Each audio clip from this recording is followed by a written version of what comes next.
Isa pang anak ni Manny Pacquiao, sobrang lakas at ka-look-alike pa ni Piolo Pascual. Pinagkaguluhan ng mga diwata, ginulat niya talaga ang Pilipinas sa kanyang husay na pinamalas. Panunin po natin kung ano nangyari. Ito, bumbog sarado na, dahil even just taking a lot of punishment. Precision shots thrown by Bacosa. And look at him.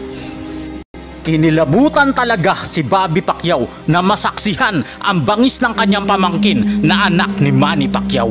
Sobrang lakas ng anak ni Pacquiao, 3 sunod-sunod na panalo, lahat sa pamamagitan ng KO, 100% knockout power ratio, ang susunod na muka ng Philippine boxing at siguradong tatalunin si Naoya Inoue sa kasikatan sa ibabaw ng ring. At sa pinakahuling laban ng ating bida, hindi lang si Pacquiao ang kinilabutan sa kanya, pati sa Pangulong Bongbong Marcos, at napatayo pa at napasigaw si Lisa Araneta dahil sa galing ng ating bida.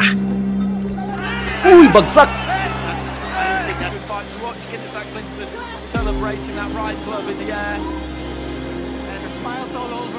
Nakauntiran. Ako, nakatikim ng 20 anyos lang ang ating bida, pero sobrang tindi na ng kanyang kartada. Sa kadahilalang gusto niya talagang maging proud sa kanya ang kanyang ama na noong una ay hindi siya kinilala. Magpakita ka na. Miss na kasi kita. Laban na to. I mean, saan kumuha na inspirasyon para... Sa pamilya ko po, tsaka sa daddy ko po. I always long for my father's love ever since I was a child. I barely know him. Dahil sa boxing, mas naging close kami. Makabawi naman po siya.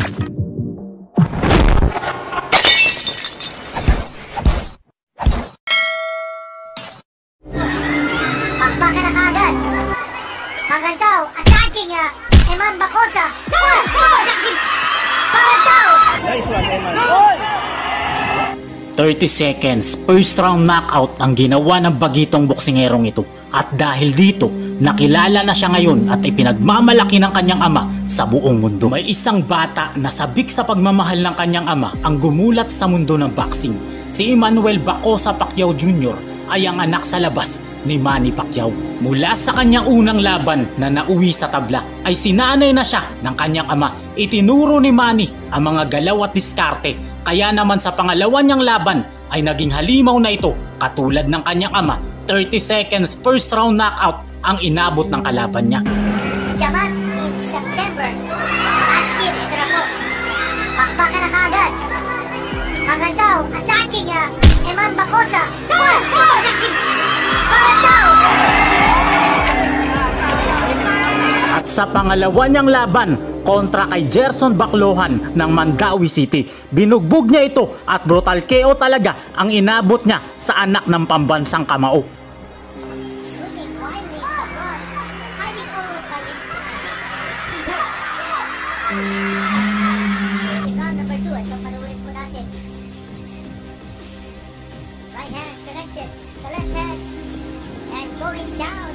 Nang labanan naman niya si J. Clyde Langahin ng Davao City. Knockout din ang sinapit nito dahil na overpower siya ng ating pambato. Kinilabutan talaga si Naoya Inoue dahil sa mga galawan ng ating boksingero. Katulad ni Pacquiao na iniwan ng ama at hindi kinilala nang ito ay lugmok at bata pa, ang kanyang anak na si Eman Bacosa ay naranasan din ang naranasan ng ama. 12 taon na nakakaraan, may isang babae na napabalita noon na naanakan ni Manny Pacquiao. Diaryong istorya, binigyan siya umano ng kampyon ng kalahating milyon. Gusto ng babaeng ito na kilalanin ni Pacquiao ang kanilang anak sa labas. Si Joanna Bacosa ay pinakilala sa social media ang batang si Emmanuel Bacosa Pacquiao Jr. Pinagkaitan man noon ang pagkakataon na kilalanin bilang isa rin sa anak ni Manny Pacquiao. Si Eman ay hindi nawala ng pag-asa at gusto ring sundan ang yapak ng kanyang ama na iniidolo niya ng sobra. Di, magpakita ka na. Miss na kasi kita. Pinangarap niya rin na maging isang boksingero. Umaasa na balang araw ay kikilalanin rin ni Pacquiao ang dugong Pacquiao na nananalaytay sa katawan nito. At boxing mga kaibigan ang naging daan upang kilalanin ni Pacquiao ang kanyang anak sa labas na sabik sa kanyang pagmamahal. September 23, taong 2023, nagulat ang mundo ng boxing. Nagpakilala na kasi ang anak sa labas ni Manny Pacquiao sa Mandaluyong College Gymnasium. Unang tumungtong sa lona si Eman Bacosa. Makakalaban niya rito si Jumel Cobjamat ng Cabuyao, Laguna. Bato-bato ang katawan nito at nakakatakot talaga. Naging maganda ang pinakita niyang laban. Bagamat natutumba siya ay muli siyang bumabangon. Ayaw niyang sumuko at pinapakita ang dedikasyon manalo. Dugong Pacquiao talaga ang nananalaytay sa katawan nito. Dito lang. Suklok sa batok. Bawal, okay? Huwag itas lang. Good luck. Gusto ko malinis na laban. Round number 1, medyo may katangkaran si Eman. Saktong-sakto at akma-akma ang kanyang pangangatawan para makipaglaban. Also in the corner of Bacosa, that is the southpaw. Kaliwete po siya. Ito, sunod-sunod ang mga suntok galing kay Bacosa. Kailangan niyang i-pressure si Bacosa. Bacosa naman, has 1-2 combination coming from Bacosa.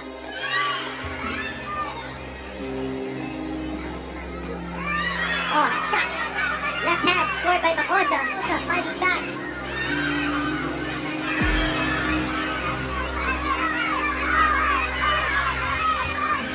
Bigay todo to. Remember, this is scheduled for only 4 rounds. Medyo magulang ang kalaban. Laging iniitlugan ang anak ni Pacman. Dito sa round number 2, kitang-kita talaga ang ganda ng galaw ni Eman. Kuhang-kuha niya ang galaw ng kanyang ama sa gitna ng laban. Look to unload. Cobjamat. Being betting a little bit. Look to find his distance. Fighting back. There's that jab. Winging away with may isang talo to. Sa round number 3, maganda pa rin ang pinapakita ng ating bida. Porsigido pa rin siyang manalo sa labanan nila. Unleashing.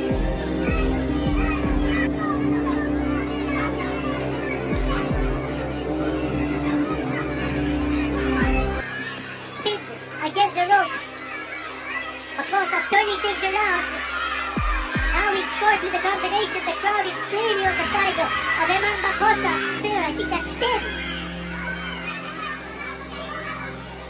I also think that Eman Bacosa needs to work on his balance.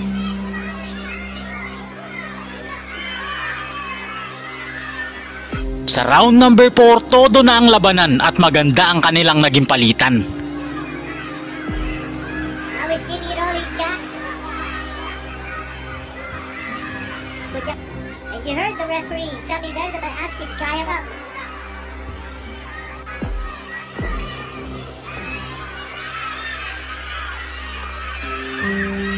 Here's Bacosa, and the crowd is behind him, egging him on.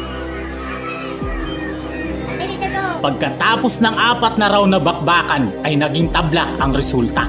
Dito na siya napansin ng social media at ang kanyang minimiti na mas lalo pang makilala ang kanyang ama sa wakas ay natupad na. Personal na sinanay ni Manny Pacquiao ang kanyang anak na sabik sa pagmamahal ng ama at mukhang may pagmamanahan na si Pacquiao ng kanyang ligasiya at talento sa ibabaw ng lona. Dahil pagkatapos ng pagsasanay kasama si Pacquiao ay naging halimaw na po ang bagito nating bida sa ibabaw ng lona. Araw ng Biyernes, December 15, taong 2023 sa General Santos City, Cotabato del Sur. Muling lumaban si Eman Bacosa. Makakalaban niya rito si Noel Pangantaw ng Cotabato del Norte. Habang nanunood ng live si Manny Pacquiao para suportahan ang kanyang anak, ay ginulat talaga ni Eman ang mga tao, lalo na ang kanyang ama, dahil sa napakagandang first round knockout na panalo niya.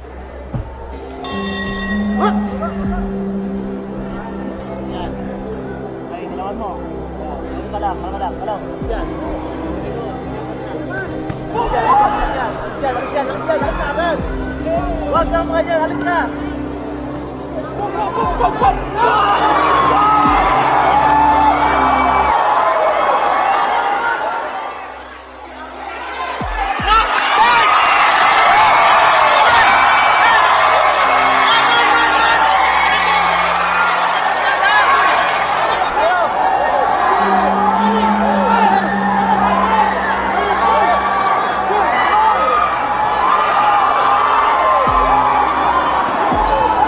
sa pangalawa niyang laban kontra kay Gerson Baclohan ng Mandawi City. Binugbog niya ito at brutal KO talaga ang inabot niya sa anak ng pambansang kamao. Round number 1, lamang talaga sa tangkad si Eman Bacosa habang na-overpower kaagad niya ang kalaban niya. Yung power ni Bacosa. Nice combination. Forward by Bacosa. That was a hard shot to the face. A wild swing by Baclohan, hitting nothing but air. Ito na naman, binabanatan ni Bacosa. Si Baclohan, Bacosa becomes charging in. Raining blows on the Dito sa round number 2, 2 beses mapapabagsak ni Eman ang kanyang kalaban. trying to move away from Bacosa. Pinamahan zone. Baclohan. Bacosa in round number 2.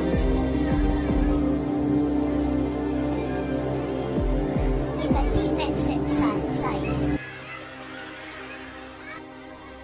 Bacosa with a left jab. And then Baclohan. Tapos iniiwasan niya. And then look at that fake with the left. And then connecting with the right hand. Wild swing by Baclohan. And then very quickly on the attack is Bacosa. And he's got once more. That time, Baclohan. Is he gonna be good enough to continue? Referee says, let's get it on. At the end of the round, Round number 3, dito natatapusin ni Eman Bacosa ang kanyang kalaban. Puro mabibigat na kamao ang pinakawalan ng anak ni Pacman.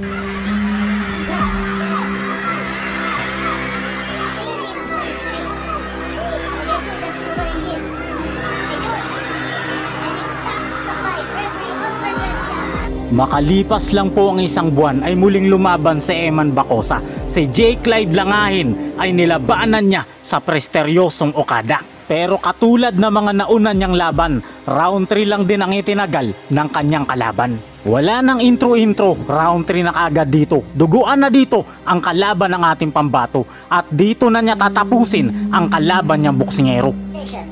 setting up his right hand. Again, the left jab. Inuunahan niya si Langahin. Now Langahin trying to show a little more aggressiveness now. Again, the 1-2 combination. And once more, Bacosa on the attack.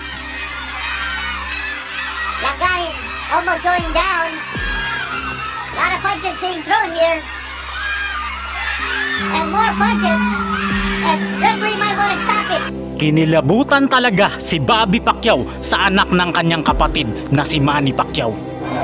Nito lang araw ng Miyerkules, October 29, taong 2025, sa makasaysayang anibersaryo ng Trilla in Manila sa Araneta Coliseum, pinakaunang lumaban ang ating pambato. Kinaharap niya rito si Nico Salado ng Bohol. Pero katulad ng ibang boksingero, bumagsak din ito sa kamao ng tunay na tagapagmana ng pambansang kamao. Uy, bagsak! Isa lang ang makukuha nating aral sa bidyong ito. Blood is thicker than water. Ginawa ng anak ang lahat upang makilala ng ama at hindi naman nabigo ang anak dahil ipinagmamalaki na siya ngayon ng kanyang ama. Mahalin mo ang iyong kapwa katulad ng pagmamahal mo sa iyong sarili at mahalin mo ang Diyos ng higit sa iyong sarili.